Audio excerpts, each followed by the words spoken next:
కర్మనా madam? కర్మ అని ఉంది. Okay madam. What is making you dull అయిపోయింది కదా.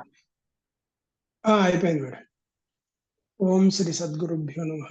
ఈరోజు 3వ తారీఖు మంగళవారం, అక్టోబర్ నెల 2023వ సంవత్సరం.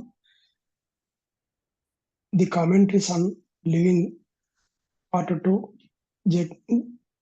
జిడి కృష్ణమూర్తి గారి గ్రంథం. అందులో కర్మ అనే సబ్జెక్ట్ మీద శ్రీ లక్ష్మీ మేడం గారు చదివి వినిపిస్తూ వివరిస్తారు.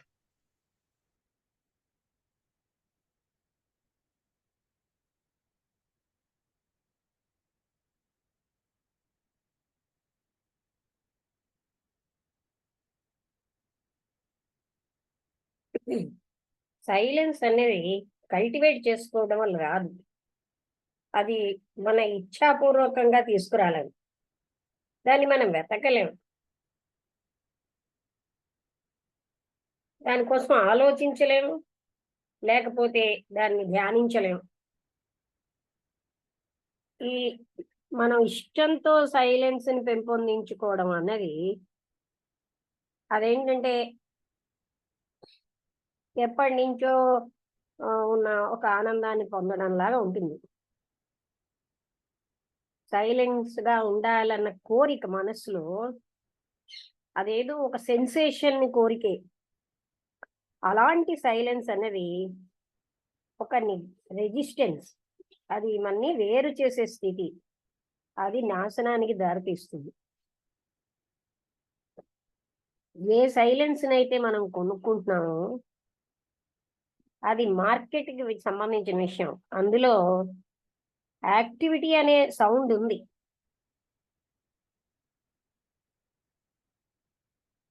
అయితే ఎప్పుడైతే డిజైర్ అన్నది లేదో అక్కడ మాత్రమే సైలెన్స్ ఉంటుంది. కోరిక చాలా స్విఫ్ట్ గా, ఫాస్ట్ గా ఉంటుంది, కన్నింగ్ గా ఉంటుంది, లోతుగా ఉంటుంది. జ్ఞాపకాలు అన్నవి ఈ సైలెన్స్ అనే దీన్ని తుడిచేస్తున్నాయి, అంటే క్లోజ్ చేసేస్తున్నాయి. ఏ మనస్సు అయితే అనుభవంలోని తో పట్టుకోబడిందో అది సైలెంట్ గా ఉండలేదు. ఎస్టర్డే, నిన్నటి గతం యొక్క మూమెంట్ అయిన సమయం కూడా అది టుడేలోకి ప్రవహిస్తూ ఉంటుంది, టుమారోలోకి అంటే భవిష్యత్తులోకి. అది కూడా సైలెన్స్ కాదు. ఈ మూమెంట్ అంతా ఆగినప్పుడు సైలెన్స్ ఉంటుంది. అప్పుడు మాత్రమే ఏదైతే పేరు పెట్టలేమో, పేరు లేదో అది వస్తుంది. నేను మీతో కర్మ కోసం మాట్లాడాలని వచ్చాను. కోర్స్ దాని మీద నాకు కొన్ని అభిప్రాయాలు ఉన్నాయి. నేను మీ నుంచి తెలుసుకోవాలని వచ్చాను అని చెప్పాను. అంటే వెంటనే ఒపీనియన్, ఉద్దేశ్యాలు అన్నవి సత్యం కాదు. సత్యాన్ని కనుక్కోవాలంటే ఉద్దేశ్యాలన్నీ పక్కన పెట్టేయాలి. లెక్కలేనన్ని ఉద్దేశ్యాలు ఉంటున్నాయి సత్యం కోసం. సత్యం మాత్రం ఆ ఒపీనియను కాదు, ఈ ఒపీనియను కాదు, ఈ గ్రూపుకి చెందదు, ఆ గ్రూపు చెప్పదు. సత్యాన్ని అవగాహన చేసుకోవాలంటే అన్ని ఐడియాస్, ముగింపులు, కన్క్లూషన్స్, ఉద్దేశ్యాలు చాలా లోతుగా అవి అంటే ఎండిపోయి వాడిపోయిన ఆకుల్లాగా పడిపోవాలి. ఒక చెట్టు నుంచి ఎండిపోయిన ఆకులు ఎలా పడుతున్నాయో అలా పడిపోవాలి అవన్నీ. పుస్తకాల్లోని సత్యం దొరకదు, జ్ఞానంలో దొరకదు, అనుభవం లేకపోవడంలో దొరకదు. మీరు ఒపీనియన్స్ ని వెతుకుతున్నారంటే ఇక్కడ మీకు ఏమీ దొరకవు.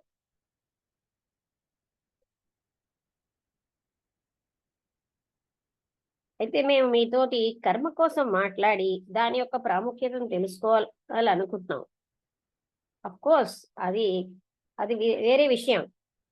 అవగాహన చేసుకోవాలంటే ఒపీనియన్స్, ఫలితాలు, ముగింపులు అవన్నీ ఆగిపోవాలి. అయితే మీరు ఏ విషయం మీద గట్టిగా చెప్తున్నారు? మీ మనస్సులో పూర్తిగా మీరు ఏదో ఒక దాంతో తయారైపోయి ఉన్న మనస్సుతో మీరేమైనా అవగాహన చేసుకోగలరా? లేకపోతే ఇంకొకరు ఎవరో చెప్పినటువంటి విషయాల్ని మీరు మనసులో పెట్టుకుంటే మీరేమైనా తెలుసుకోగలరా?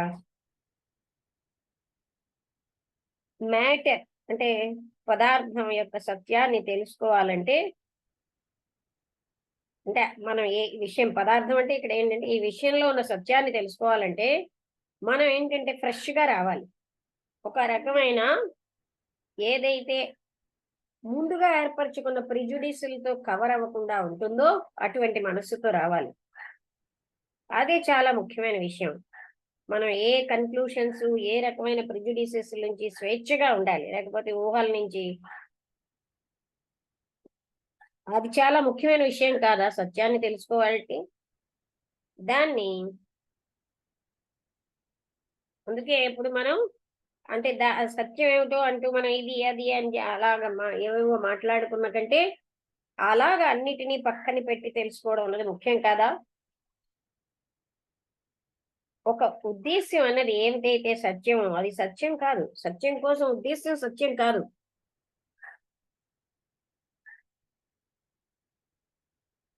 అయితే సత్యాన్ని పరిశోధించడం అన్నది కర్మకు సంబంధించిన విషయం కాదా? Is it not important to discover? అంటే అది ముఖ్యమైన విషయం కాదా? మనం కనుక్కోవాలి. సత్యాన్ని తెలుసుకోవడం అన్నది కూడా కర్మకు సంబంధించిన విషయమా కాదా అని మనం చూడాలి. అసత్యాన్ని అసత్యంగా మనం చూడగలగడం అనేది అవగాహన చేసుకోవడానికి నాంది. మన మనస్సులే గాని ఎన్నింటితోటో సాంప్రదాయంతో, పదాలతోటి, ఎక్స్ప్లెనేషన్ తోటి కంప్లీట్ గా నిండిపోయి ఉన్నప్పుడు మనం ఏది సత్యమో ఏది అసత్యమో ఎలా తెలుసుకోగలం? ఈ మనస్సు ఒక నమ్మకానికో గట్టిగా కట్టుబడితే అది ముందుకు ఎలా వెళ్ళగలదు? దూరంగా ప్రయాణించాలంటే మనస్సు స్వేచ్ఛగా ఉండాలి. ఇది ఏంటంటే ఎంతో పెద్ద ప్రయత్నం తర్వాత చివరికి పొందేది కాదు స్వేచ్ఛ అన్నది. అది చాలా బిగినింగ్ లోనే ఉండాలి. ఆ ప్రయాణం యొక్క బిగినింగ్ లోనే స్వేచ్ఛ ఉండాలి, కానీ చివరిలో కాదు.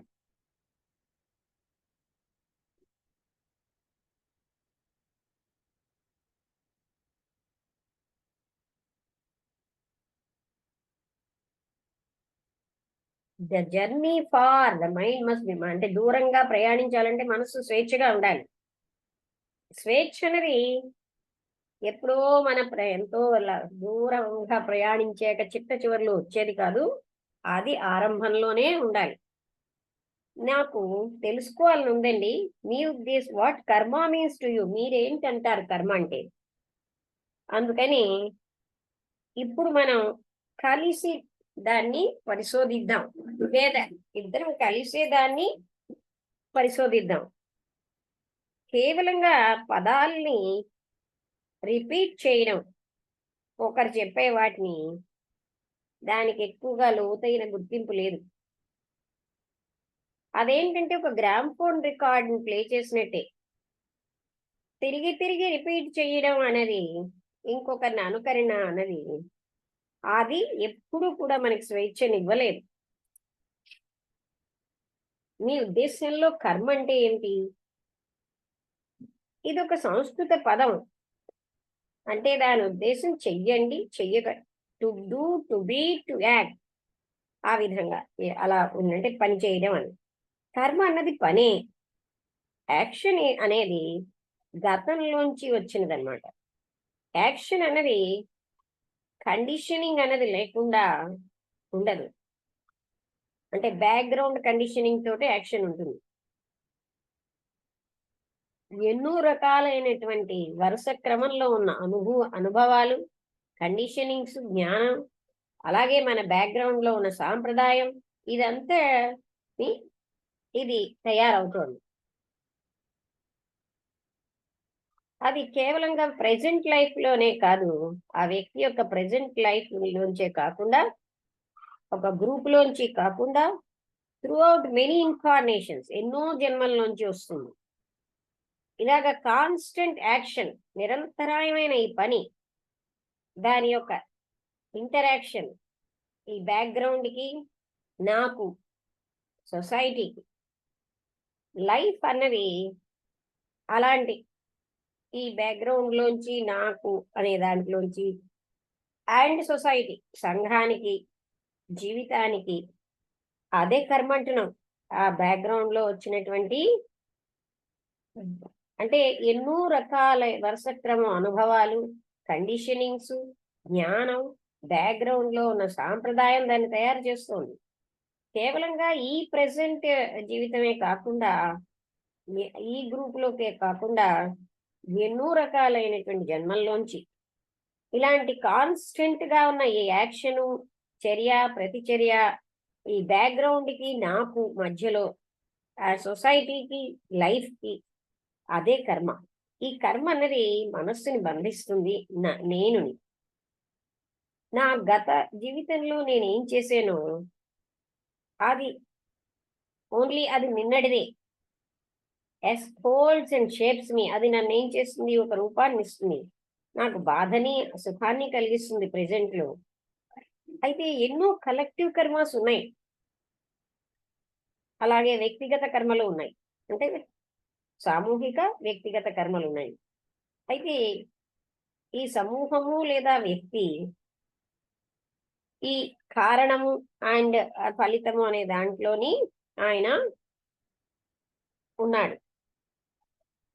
అక్కడ దుఃఖము, జాయ్ అంటే సంతోషము, పనిష్మెంటు, బహుమతులు మనం చేసిన దాన్ని, గతంలో చేసిన దాన్ని బట్టి మనకి లభిస్తాయి. అయితే మీరేం చెప్పారు, పాస్ట్ లో ఉన్నటువంటి పనుల్లోంచి గతం యొక్క ఫలితంగా యాక్షన్ ఉంటుందని చెప్పారు కదా. అలా యాక్షన్ అన్నది అది యాక్షనే కాదు, అది కేవలంగా రియాక్షన్ కాదా. ఈ కండిషనింగ్ బ్యాక్గ్రౌండ్ లో ఉన్నది, అది రియాక్ట్ అవుతుంది ప్రేరణలకి. ఇలాంటి రియాక్షన్ ని అది జ్ఞాపకం యొక్క రెస్పాన్స్ అన్నమాట. అదేమి యాక్షన్ కాదు, అది కర్మ. అంటే it is not action but కర్మ. ఈ ప్రెసెంట్ యాక్షన్ ఏమిటి అన్నది మనం ఏమీ సంబంధం లేకుంటున్నాం అనుకున్నాం. కర్మ అన్నది రియాక్షన్, కొన్ని రకాలైన కారణాలలోంచి ఉత్పత్తి చేసినటువంటి ఫలితాలలోంచి వచ్చే రియాక్షన్. కర్మ అన్నది ఒక కారణ కార్యాల యొక్క ఒక చైన్, గొలుసు. ముఖ్యంగా ఈ సమయం ఏ కర్మ అవుతుంది, సమయం యొక్క పద్ధతే కర్మ. గతం అన్నది ఉన్నంత వరకు ప్రెసెంట్, ఫ్యూచరు కూడా ఉండాలి. ఇవాళ, రేపు అన్నవి నిన్నటి ఫలితాలే. నిన్న అన్నది ఇవాళతో కలుస్తోంది, అది రేపటిని తయారు చేస్తుంది. ఎంత అంటే ఎంత మనం అవగాహన, జనరల్ గా అవగాహన చేసుకుంటే ఇది ఒక పద్ధతి అన్నమాట. మన కాంపెన్సేషన్ ఫలితాలకి, మనం చేసిన వాటికి కాంపెన్సేషన్ తో ఉన్నాయి ఇదంతా. అంటే అతను మీరు చెప్పినట్టుగా కర్మ అనేది సమయానికి సంబంధించిన పద్ధతి, మైండ్ కూడా టైం యొక్క ఫలితమే. అయితే కొంతమంది అదృష్టవంతులు ఈ క్లచెస్, సమయం అనే దాని యొక్క ఈ అంటే ఏమంటారు, బంధించే క్లచెస్ లోంచి బయటపడగలరు. మిగతా వాళ్ళు దానికి టైంకి బంధీకృతం అయిపోతున్నారు. మనం గతంలో ఏమైతే చేసామో, మంచి కానీ చెడు కానీ, ఇప్పుడు మనం ప్రెసెంట్ లో ఉన్న స్థితిని నిర్ణయిస్తుంది. అయితే ఈ బ్యాక్గ్రౌండ్ అన్నది, ఈ గతం అన్నది ఒక స్థిరంగా ఉన్న స్థితి, అది నిరంతరమైన మార్పు చెందటం లేదా? నిన్న మీరు ఎలా ఉన్నారో ఇవాళ మీరు అలా లేరు. భౌతికంగా కానీ, మానసికంగా కానీ ఒక నిరంతరాయమైనటువంటి చేంజ్ అన్నది, మార్పు అన్నది ఉంది కాదా అంటే అవును అన్నారు. అందుకని మనస్సు అన్నది ఒక ఫిక్స్డ్ స్థితి కాదు. ఆలోచనలు అన్నవి అశాశ్వతమైనవి, నిరంతరాయంగా మార్పు చెందుతూ ఉంటాయి. అవి బ్యాక్గ్రౌండ్ యొక్క రెస్పాన్స్ గానే వస్తున్నాయి. నేను ఒక సొసైటీలో ఒక వర్గంలో ఉన్నాను అనుకోండి, వర్గంలోని పెంచబడితే ఒక నిశ్చితమైనటువంటి కల్చర్ ఉంటుంది. నేనేం చేస్తూ ఉంటానంటే ఏదైనా ఒక సవాలుకి అలాగ నేను రెస్పాండ్ ఇస్తాను, అంటే సమాధానం ఇస్తాను. ఏదైనా ఒక ప్రేరణకి నాకున్న కండిషనింగ్ బట్టి నేను జవాబులు ఇస్తాను, అంటే దానికి నేను ప్రతిచర్య చూపిస్తాను. మనలో చాలా మంది ఈ డీప్ రూటెడ్ గా ఉంటుంది కండిషనింగ్ అన్నది. అందుకని రెస్పాన్స్ అనేది వాళ్ళు ఒక పద్ధతి ప్రకారమే ఇస్తూ ఉంటారు. మన ఆలోచనలు అన్నవి మన బ్యాక్గ్రౌండ్ రెస్పాన్స్లే, మనమే బ్యాక్గ్రౌండ్ అయి ఉన్నాం. ఈ కండిషనింగ్ అనేది సెపరేట్ గా లేదు, మనకంటే వేరేగా లేదు. ఈ బ్యాక్గ్రౌండ్ మారుతూ ఉంటే మన ఆలోచనలు, బ్యాక్గ్రౌండ్ లో ఉన్న ఆలోచనలు బ్యాక్గ్రౌండ్ మారుతూ ఉంటే అవి కూడా మారిపోతాయి. అయితే తప్పనిసరిగా ఈ ఆలోచించేవాడు ఆ బ్యాక్గ్రౌండ్ కంటే వేరేగా ఉన్నాడనమాట. అంటే ఫ్రమ్ ద బ్యాక్గ్రౌండ్ ఈజ్ ఈ నాట్, కాదా అని అడిగారు. అవునా, ఆయన బ్యాక్గ్రౌండ్ అలా వేరేగా ఉన్నాడా? ఈ థింకర్ అన్నది థాట్స్ యొక్క ఫలితంగా రాలేదా? ఆయన థాట్సే ఆయన్ని తయారు చేయలేదా? ఒక థింకర్ అంటూ థాట్స్ కి వేరేగా ఒక సెపరేట్ గా ఒక స్వరూపం ఉందా? ఆలోచనే ఆలోచించేవాడిని సృష్టించలేదా? ఆయనకి శాశ్వతత్వాన్ని ఇస్తూ అశాశ్వతమైన ఆలోచనల మధ్యలో ఆయనకి శాశ్వత, అంటే థింకర్కి శాశ్వతత్వాన్ని ఇస్తుంది. థింకర్ అన్నది కూడా ఆలోచనే సృష్టించింది. థింకర్ అన్నది థాట్ యొక్క ఆశ్రయంలో ఉంటుంది. ఆ థింకర్ ఏమో తనని తాను రకరకాలైనటువంటి శాశ్వతత్వ లెవెల్స్ లో పెట్టుకుంటాడు. అవునా అంటూ, but it is rather a shock to me, ఇది నాకు ఒక షాక్ గా ఉన్నదండి, to realise the tricks that thought is playing up on it self.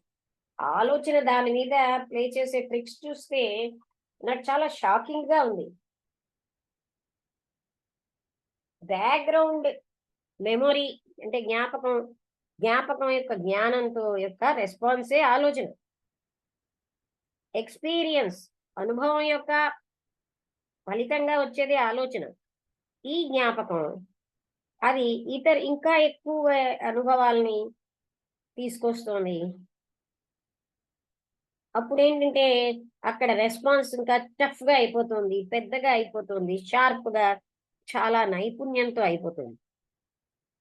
అయితే ఇక్కడ ఉన్నటువంటి కండిషనింగ్ యొక్క రూపం అన్నది ఇంకొక దాంతో అది సబ్స్టిట్యూట్ అవుతూ ఉంటుంది. అయినా కూడా అది కండిషనింగే. ఈ కండిషనింగ్ యొక్క రెస్పాన్స్ నే కర్మ అంటున్నాం కాదా? మీరు చూడండి, ఈ జ్ఞాపకం యొక్క రెస్పాన్స్ యాక్షన్ అంటాం, కానీ అది రియాక్షనే. ఈ యాక్షన్ అనేది ఇంకా రియాక్షన్ ని ఉత్పత్తి చేస్తుంది. అందుకే అక్కడ చైన్ అన్నది ఉంటుంది, so called cause and effect కి, కారణానికి ఫలితానికి. కానీ ఈ కారణమే ఎఫెక్ట్ అవ్వట్లేదా? కారణం గాని ఎఫెక్ట్ గాని స్థిరంగా లేవు. ఈ రోజు అన్నది నిన్నటి ఫలితంగా వచ్చింది. ఈ ఈ రోజు అన్నది రేపటికి కారణం అవుతుంది. కాజ్ అన్నది వాట్ వాజ్ ద కాజ్, ఏ రకమైన కారణం ఫలితాన్ని ఇస్తోంది, ఆ ఎఫెక్టే కాజ్. వన్ ఫ్లోస్, ఒకటి ఇంకో దాంట్లో ఫ్లో అయిపోతుంది. కాజ్ అనే దానికి లేకపోతే అక్కడ ఏ రకమైన కారణ క్షణం కూడా లేదు కాజ్ లేనప్పుడు. అలాగే ఎఫెక్ట్ లేని క్షణం కూడా లేదు. కేవలంగా స్పెషలైజ్డ్ కారణంలోనే ఫిక్స్ అయిపోతారు. అలాగే దాని ఫలితాల్లో కూడా ఈ యాక్షన్ అన్నది ఎప్పుడు కూడా ఒక ఓక్ ట్రీ లాంటిది. The action cannot become anything. అంటే అది ఇంకో రకంగా అది సారీ ఎకార్న్ అనే ఇంకో రకమైనది ఎప్పుడు కూడా అది ఒక ట్రీ, ఎకార్న్ అనేది దాని సీడ్ అన్నమాట. అది ఇంకొక వృక్షాన్ని ఇవ్వలేదు, దానికి సంబంధించిన ఒక ట్రీనే ఇస్తుంది. In specialization there is death, but man is not a specialized entity. అంటే స్పెషలైజేషన్ లో మృత్యు ఉంది, కానీ మనిషి ఒక స్పెషలైజ్డ్ గా అయినటువంటి వ్యక్తి కాదు. He can be what he will. ఆయన ఇచ్ఛాపూర్వకంగా తను ఏది అవ్వాలనుకుంటే అది అవుతాడు, కానీ ఏదో స్పెషలైజ్డ్ గా ఉన్న వ్యక్తి కాదు. He can break through his conditioning. తన కండిషనింగ్ ని ఆయన వదులుచుకోగలడు, ఆయన వదులుచుకోవాలి కూడా. అప్పుడు ఆయన సత్యాన్ని గ్రహించగలడు. మీరు శివకాళ్ళు బ్రాహ్మణిగా భగవంతుడిని తెలుసుకోవాలంటే అలా ఉండడం వదిలేయాలి. నేను బ్రాహ్మణు, నేను ఫలానా అన్న కండిషనింగ్ వదిలేయాలి. కర్మ అన్నది సమయానికి సంబంధించిన ప్రాసెస్. అది గతం అన్నది ప్రెసెంట్ ద్వారా ఫ్యూచర్కి వెళ్తుంది. ఈ చైన్ అన్నది ఆలోచన యొక్క క్రమము. ఆలోచన అన్నది సమయం యొక్క ఫలితంగా వచ్చింది. ఏదైతే ఇమ్మెజరబుల్ అంటే కొలవలేము, సమయాతీతమైనదో అలాంటిది ఎప్పుడు కూడా అంటే టైం అనే దాంట్లో ఉండదు. ఎప్పుడైతే ఈ ప్రాసెస్ ఆఫ్ టైంలో కానీ ఆలోచనల్లో కానీ ఉండదు. ఆలోచన అనే ఈ పద్ధతి అంతా ఆగినప్పుడు మాత్రమే అది ఉంటుంది. మనస్సు యొక్క నిశ్చలత్వం అన్నది మనం ప్రేరేపణ వల్ల కాదు, అది మనం తెచ్చుకోవలసింది కాదు, అది ఏదైనా ఒక రకమైన డిసిప్లిన్ ప్రాక్టీస్ చేయడం వల్ల వచ్చేది కాదు. ఒకవేళ మనస్సు అనేది మనం తయారు చేసాం అనుకోండి నిశ్చలంగా, అప్పుడు ఏది వస్తుందో అది కేవలంగా మనలోంచి ఊహించినదే అక్కడ వస్తుంది. ప్రొజెక్షనే, మెమొరీ, జ్ఞాపకం యొక్క రెస్పాన్సే ఉంటుంది. ఈ కండిషనింగ్ ని అవగాహన చేసుకోవడం, అక్కడ మనం చాయిస్లెస్ అవేర్నెస్ తో దాని యొక్క రెస్పాన్సెస్ ని, ఆలోచనని, ఫీలింగ్ ని, నిశ్చల శాంతిని అంటే అవగాహన చేసుకున్నప్పుడు శాంతి అన్నది మనసులో ఉంటుంది. ఇలాగ ఈ చైన్ ఆఫ్ కర్మ అన్నది టైంకి సంబంధించిన విషయం కాదు. బ్రేక్ చేయడం అన్నది అంటే చైన్ ఆఫ్ కర్మాని బ్రేక్ చేయడం అనేది టైంతో అవ్వదు. సమయం ద్వారా సమయాతీతమైనది ఉండదు, అంటే పట్టుకోలేము. కర్మ అన్నది అవగాహన చేసుకోవాలి సంపూర్ణమైన పద్ధతిగా. అది ఎప్పుడు కేవలంగా సంథింగ్ ఆఫ్ ద పాస్ట్ గానే కాకుండా, పాస్ట్ అన్నది సమయానికి సంబంధించింది, అలాగే ప్రెసెంట్, ఫ్యూచర్ కూడాను. ఒక జ్ఞాపకము, ఒక మాట, ఒక ఐడియా అన్నదే సమయం. ఈ మాట, ఈ పేరు, ఈ సంగము అంటే కలవడం, ఈ అనుభవం ఇదేమీ కాదు. అంటే ఈజ్ నాట్ అంటే when the word, the name అంటే పేరు, association, the experience is not, ఇవన్నీ మనం కాదన్నప్పుడే అప్పుడు మాత్రమే మనస్సు నిశ్చలం అవుతుంది. అంటే మనం ఇంకా పదాలని అలాగే పేర్లని ఇంకో దాంతో సంబంధాలు, అనుభవాలు పట్టుకున్నంతసేపు మనస్సు నిశ్చలం అవ్వదు. అందుకనే నాట్ అప్పర్ లెవెల్లో ఉన్న మనస్సే కాదు, అంటే కంప్లీట్ గా సమగ్రంగా అది నిశ్చలం అవ్వదు. అది నిశ్చలం అయినప్పుడే అనంతత్వము అన్నది ఉంటుంది. అంటే ఇక్కడతో ఈ చాప్టర్ అయిపోయిందండి, 16వ చాప్టర్. అంటే ఇక్కడ అతను ఏమంటున్నారంటే కర్మకి సంబంధించి మీకు గతం అనేది, కర్మ అన్నది యాక్షన్, అది ఎప్పుడు గతంలోంచి వచ్చిన యాక్షనే అంటూ ఆయన చెప్పాడు మొదటిసారి. అప్పుడు ఈయన అంటున్నారు, ఎప్పుడు యాక్షన్ గతం యొక్క అవుట్కమేనా అని మీరు అంటున్నారు కదా. అలాంటి యాక్షన్ అన్నది యాక్షనే కాదు, అది రియాక్షన్ అవుతుంది. అందుకని బ్యాక్గ్రౌండ్ అంటే మనకున్న సాంప్రదాయాలు, ఆలోచనలు, ఇవన్నీ కూడా అదే కండిషనింగ్. అదేంటంటే ప్రేరణలకు రియాక్ట్ అవుతుంది. ఈ రియాక్షన్ ని మెమొరీ యొక్క రెస్పాన్స్ అన్నమాట. అది యాక్షన్ కాదు, అది అది బట్ కర్మ, అదే కర్మ. ఇప్పుడు ప్రెసెంట్ లో we're not concerned with what action is. Action ఏమిటో దాంతో మనకు సంబంధమే లేదు. కర్మ అన్నది రియాక్షన్, కొన్ని రకాలైన కారణాల్లోంచి వస్తోంది. అది ఏమిటి చేస్తుందంటే కొన్ని ఫలితాలను సృష్టిస్తోంది. కర్మ అన్నది chain of cause and effect, కార్యకారణ ఫలితంగా వచ్చినది. ముఖ్యంగా ఈ సమయం యొక్క ప్రాసెసే కర్మ. ఎంత కాలం అయితే గతం ఉంటుందో అక్కడ ప్రెసెంట్ ఫ్యూచర్ కూడా ఉంటాయి. అవి కూడా టైంకి సంబంధించినవి. టుడే అండ్ టుమారో, ఇవాళ రేపు అన్నవి నిన్నటి యొక్క ఫలితాలు. నిన్న అన్నది ఈ ఇవాళతో సంబంధంతో టుమారోని చేస్తుంది, రేపుని చేస్తుంది. కర్మ జనరల్ గా అవగాహన చేసుకోవాలి.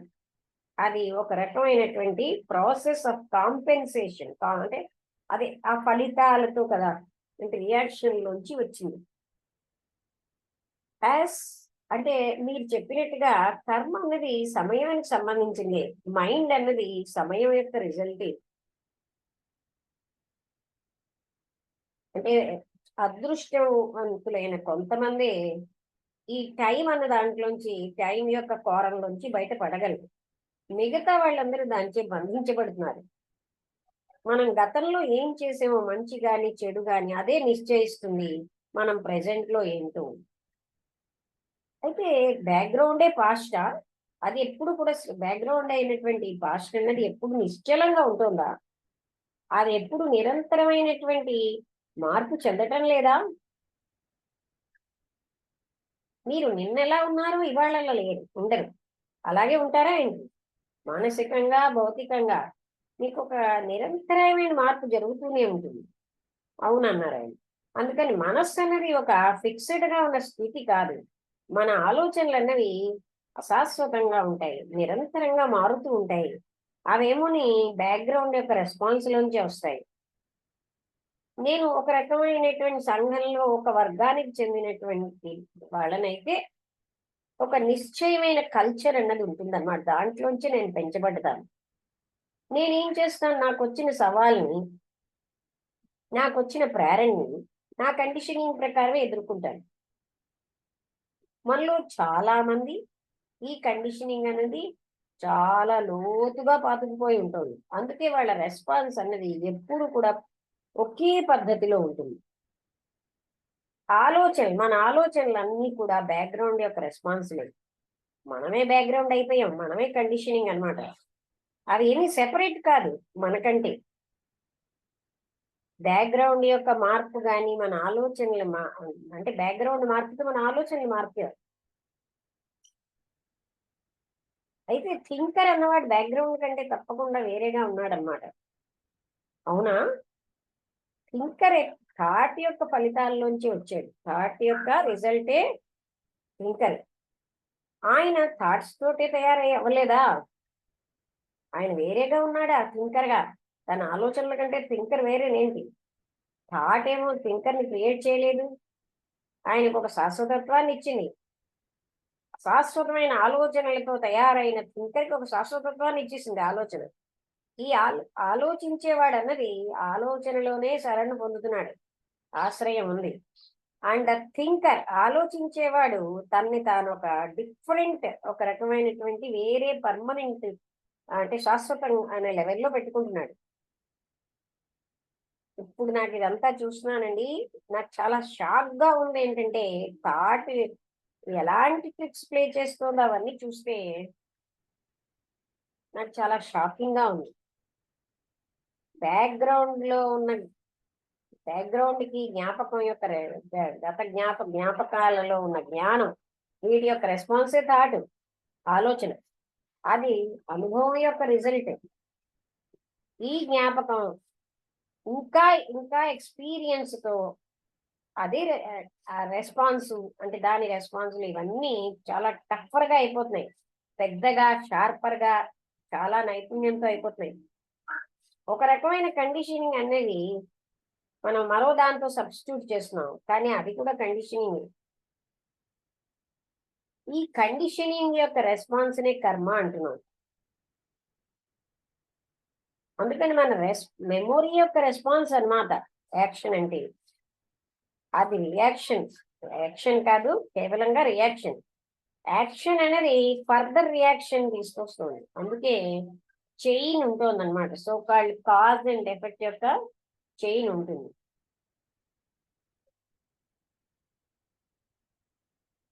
కానీ కాజు ఎఫెక్ట్ వేరేగా ఉన్నాయా? కాజే ఎఫెక్ట్ అయ్యి లేదా? కాజ్ గాని ఎఫెక్ట్ గాని స్థిరంగా లేవు. ఈ రోజు నిన్నటి ఫలితంగా వచ్చింది. టుడే ఇవాళ అనేది రేపటికి కారణం అవుతుంది. ఏదైతే కారణమో అదే ఎఫెక్ట్ అయిపోతుంది. అంటే కారణానికి కాజుకి ఎఫెక్ట్ రెండు తేడా లేవు. ఎఫెక్టే కాజ్ అయిపోతుంది. ఒకటి ఇంకొక దానిలో ప్రవహిస్తుంది. కాజు ఎఫెక్ట్ లేని ఒక క్షణము లేవు. స్పెషలైజ్డ్ అనేటటువంటి వాళ్ళు కాజ్ అనే దాంట్లో ఫిక్స్డ్ అయి ఉంటారు.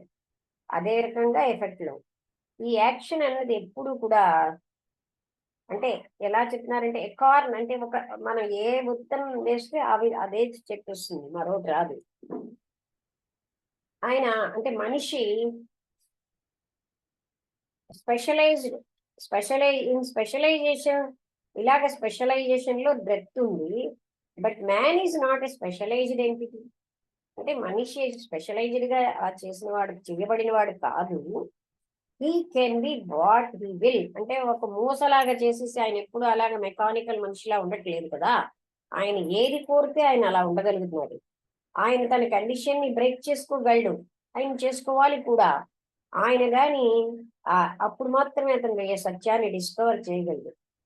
మీరు సోకాల్డ్ బ్రాహ్మణిగా ఉండడం వదిలేయాలి భగవంతుని తెలుసుకోవాలంటే. అంటే వర్గానికి సంబంధించిన కండిషనింగ్ ఈ బ్రాహ్మణి అనేది. నేను బ్రాహ్మణ్ణి అన్న భావన నుంచి తీసేయాలి. కర్మ అన్నది సమయానికి సంబంధించింది, గతానికి సంబంధించి. గతం అన్నది ప్రెసెంట్ లో నుంచి ఫ్యూచర్ లోకి మూవ్ అయిపోతుంది. ఈ చైన్ అనేది ఆలోచన యొక్క విధానం. థాట్ అన్నది ఎప్పుడు సమయం యొక్క ఫలితంగానే వస్తుంది. దాన్ని ఏదైతే మనం అనంతమైనదో, సమయాతీతమైనదో, కొలవలేనిదో అంటే ఆ అనంతత్వం అన్నది అది ఎప్పుడైతే ఆలోచన యొక్క పద్ధతి ఆగిపోతేనే అది ఉంటుంది. అలాగే ఈ నిశ్చలత్వం, మనస్సు యొక్క నిశ్చలత్వం అన్నది మనం ప్రేరేపించలేం, దాన్ని మనం తీసుకురాలేం. ఏ రకమైన ప్రాక్టీస్ ద్వారా, డిసిప్లిన్ ప్రాక్టీస్ చేయడం వల్ల మనం తీసుకురాలేం. ఒకవేళ మనస్సు నిశ్చలం అయిందనుకోండి, అప్పుడు ఏమైతే వచ్చిందో అది సెల్ఫ్ ప్రొజెక్షన్. అంటే మనం బలవంతంగా నిశ్చలం చేసుకున్నప్పుడు మనం ఊహించిందే అక్కడ వస్తుంది. అది మెమొరీ యొక్క రెస్పాన్స్ అన్నమాట. ఎప్పుడైతే కండిషనింగ్ అన్నది అంటే అవగాహన అయిపోతుందో అప్పుడు చాయిస్లెస్ అవేర్నెస్ తో దాని యొక్క రెస్పాన్సెస్ కూడా అప్పుడు థాట్, ఫీలింగ్ ఇవన్నీ అర్థమై నిశ్చలత్వం అన్నది వస్తుంది. మనస్సు నిశ్చలం అవుతుంది. అంటే ఎప్పుడు మనస్సు నిశ్చలం అవుతుంది? మనం కండిషనింగ్ ని, దాని రెస్పాన్సెస్ ని, ఆలోచనని, ఫీలింగ్స్ ని అన్ని అవగాహన చేసుకున్నప్పుడే అది నిశ్చలం అవుతుంది. ఇలాగ బ్రేక్ చేయడం చైన్ ఆఫ్ కర్మ అన్నది అది సమయానికి సంబంధించింది కాదు. ఎందుకంటే సమయం ద్వారా సమయాతీతమైనది ఉండదు. కర్మని మనం ఒక సంపూర్ణమైన పద్ధతిగా అవగాహన చేసుకోవాలి. ఏదో కేవలం పాస్ట్కి చెందినట్టుగా కాకుండా. ఈ గతం అన్నది సమయం, అది కూడా ప్రెసెంట్ ఫ్యూచర్ ని కూడా అదే ప్రెసెంట్ అయ్యింది, ఫ్యూచర్ కూడా. సమయం అన్నది జ్ఞాపకమే. సమయం అన్న టైం అన్నది జ్ఞాపకము, మాట, ఐడియాగానే ఉంది. ఎప్పుడైతే ఈ మాట, పేరు, అసోసియేషను, అనుభవం ఇవన్నీ కూడా ఉండవో అప్పుడు మనస్సు నిశ్చలం అవుతుంది. అప్పుడు మాత్రమే ఆ మనస్సులో ఉన్నటువంటి బాహ్యమైన పొరలు సంపూర్ణంగా సమగ్రంగా అర్థం చేసుకోగలం. అప్పుడు అవి అర్థం అవుతాయి. ఇప్పుడు మీకు రెండోసారి చదవడం వల్ల అర్థమైంది అనుకుంటాను. కొంత అర్థమైందా?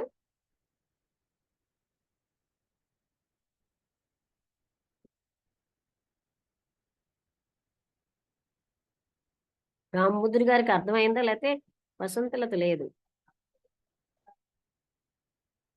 సుధా గారికి రామముద్రి గారు ఎవరైనా చెప్పండి. ఎక్కడ అర్థం కాలేదో అడగండి.